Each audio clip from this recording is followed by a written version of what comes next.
جی ہاں، ہر جائز حاجت پوری، صرف ایک دفعہ کا عمل۔ السلام علیکم ورحمۃ اللہ وبرکاتہ۔ دوستو، اس دعا کے ساتھ کہ اللہ تعالیٰ آپ سب کو اپنے خصوصی حفظ میں رکھتے ہوئے آپ کی تمام جائز حاجات پوری ہم سب کو ہدایت بخشے۔ دوستو، آج کا جو عمل مبارک ہے، کوئی بھی آپ کی جائز حاجت ہے صرف ایک بار کرنے سے وہ پوری ہوگی، انشاءاللہ پوری ہوگی، بشرطے کہ آپ اس جو میں ہدایات بتاؤں گا، جو آپ کو مطلب انسٹرکشن دوں گا، وہ آپ ان پہ عمل کریں۔ صرف ایک بار عمل کرنا ہے، انشاءاللہ جو بھی آپ کی جائز حاجت ہوگی پوری ہوگی۔ ایک وقت میں صرف ایک جائز حاجت رکھنی ہے۔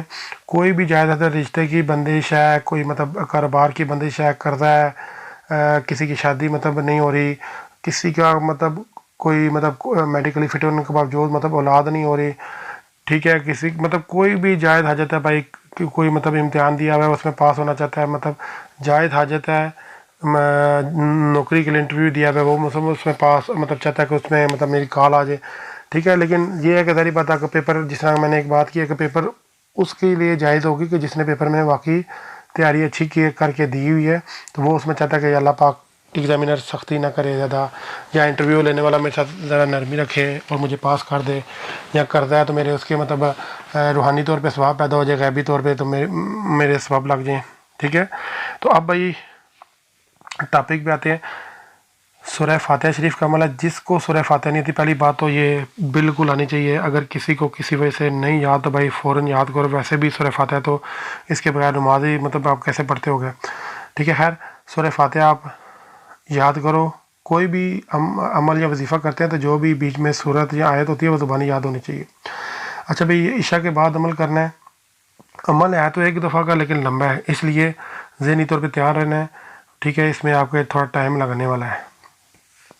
پانی پاس رکھنا ہے، رکھ لو، اور کوئی ہلکی پھلکی ڈرائی فروٹ یا کوئی ایسی چیز جو آپ سمجھتے ہو چھوٹی موٹی لیکن کڑوی چیز نہ ہو، وہ بھی آپ پاس رکھ لو، تاکہ اگر بھوک لگے بہت زیادہ تو وہ ہلکا پھلکا کھا لو۔ لیکن میں بھائی پہلی بات یہ میں رکھنا، یہ کھانے کی اجازت ہوتی نہیں ہے۔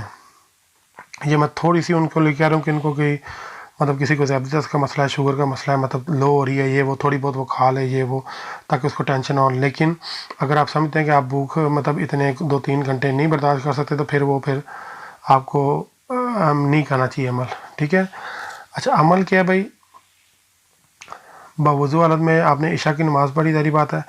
عشاء کی نماز کے بعد آپ نے 2 نفل حاجت پڑھے کہ میں یہ شادی یا جو بھی میرا مسئلہ ہے، یہ میرا مسئلہ حل ہو جائے، اور یہ میں اس نیت سے عمل کرنے لگوں یا کرنے لگی ہوں، تو میری اللہ تعالیٰ اس میں مدد فرمانا۔ اس کے بعد آپ بیٹھ کے جسمانی حصار کر لو۔ جسمانی حصار کر کے جسمانی حصار کا جس کو نہیں پتہ تو اول آخر 3 مرتبہ درود شریف پڑھے، درمیان میں 7 مرتبہ یا 11 مرتبہ آیت الکرسی پڑھ کے اپنے سینے پھونک لے، انشاءاللہ وہ حصار ہو جائے گا، ٹھیک ہے۔ مطلب اول آخر یعنی کہ 3 مرتبہ درود شریف پڑھا ہے، بیچ میں آیت الکرسی 3 بار یا 7 بار یا 11 بار پڑھ لو، اور پھر درود شریف پڑھو 3 بار، اور سینے پھونک لو، ہاتھوں پہ پھونک مار کے چہرے پہ مسح کر لو، ٹھیک ہے۔ اور اس کے علاوہ کوئی حصار آتا ہے تو آپ وہ پڑھ لو، 4 رکوع پڑھ لو، مطلب وہ آپ پہ آئی، اس کا کوئی ایشو نہیں ہے۔ کسی وجہ سے حصار نہیں بھی آتا تو وہ بھی کوئی مسئلہ نہیں ہے انشاءاللہ۔ اب بھائی حصار ہو گیا، اب آپ نے پڑھنے ہیں 11 مرتبہ درود ابراہیمی، ٹھیک ہے۔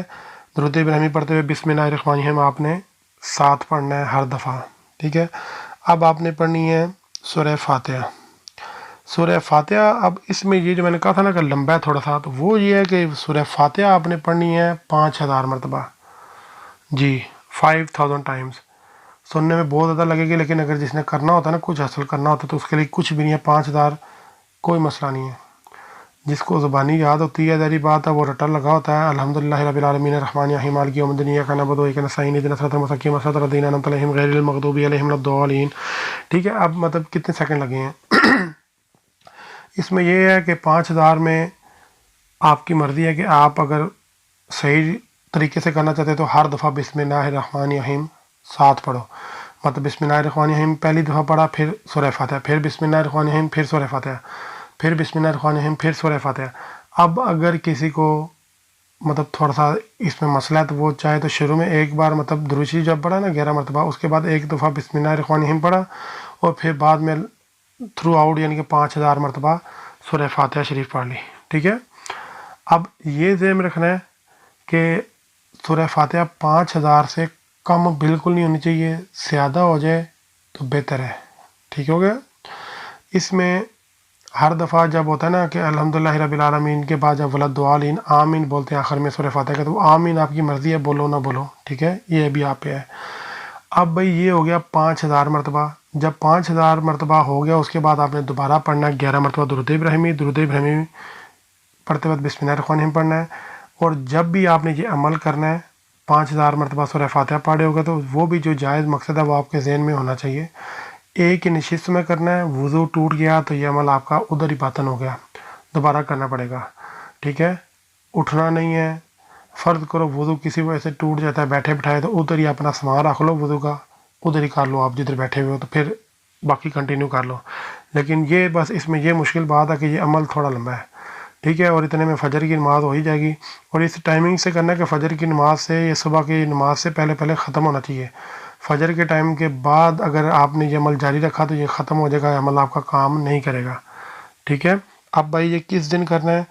کسی بھی جائز حاجت کے لیے، چاہے وہ مطلب اگر کوئی کاروباری پرابلم ہے، پیسے کا، روپے دولت کا، کسی کی جاب کا مسئلہ ہے، یا کسی کو کوئی مرض ہے، تو وہ نوچندی پیر، جمعرات یا اتوار والے دن، پیر یعنی کہ منڈے، جمعرات یا اتوار۔ اب اس میں یہ ذہن میں رکھنا کہ نوچندی جو ہے نا پیر، جمعرات اور اتوار، اب فرض کریں میں بات کرتا ہوں جمعرات کی، تو بدھ کے دن کے بعد جو والی رات آئے گی نا وہ جمعرات کی ہوگی، تو آپ نے اس رات عشاء کو کرنا ہے۔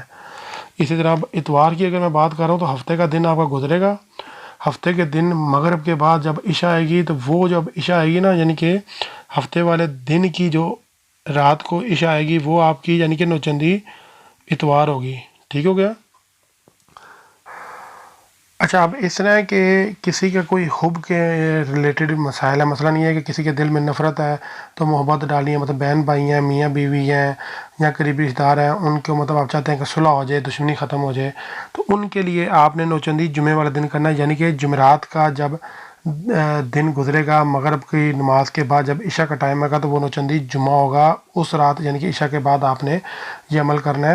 اور صرف جائز کاموں کے لیے اجازت ہے، کوئی بھی ناجائز کام کرے گا تو دنیا میں بھی تباہی ہے، آخرت میں تباہی ہے، میری طرف سے بالکل قطعاً کوئی اجازت نہیں ہے، ٹھیک ہے۔ اب جس کو نوچندی کا نہیں پتہ تو یہ ذہن رکھیں کہ اسلامی مہینے کی پہلی 15 تاریخ یعنی کہ نیا چاند جب آتا ہے، اسلامی مہینہ شروع ہوتا ہے 3 تاریخ سے لے کر 15 تاریخ کے درمیان، جو بھی پہلی یا دوسری مطلب پیر، جمعرات، اتوار یا جمعہ جو بھی مطلب آپ کو ضرورت ہے، وہ جو دن آئے گا وہ آپ کا نوچندی ہوگا، ٹھیک ہے بھائی۔ انشاءاللہ بہت جلد کسی اچھی ویڈیو کے ساتھ حاضر ہوں گا۔ جزاک اللہ خیر، اللہ حافظ۔